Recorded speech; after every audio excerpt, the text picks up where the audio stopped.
So today we are looking at the SYMA x20 drone, pocket drone.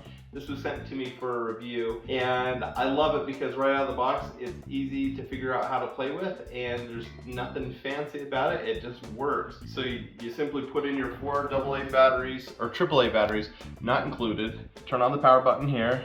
Turn on the power on the top. You know it's on because it's green and red. It'll automatically sync. You don't need your phone or anything for this. And then you just press up. It'll get the blades going.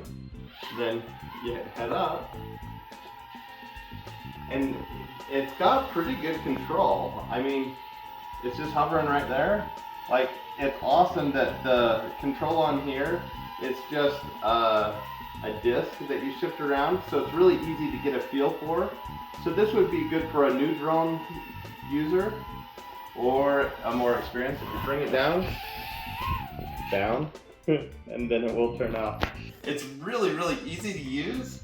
I love that it has these guards for the blades, but it does come with 4 extra guards. We already blew one away.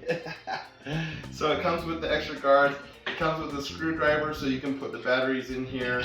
And then it's got the charge cord that just charges directly into the drone. And that's it. So really easy out of the box and a ton of fun. So check it out.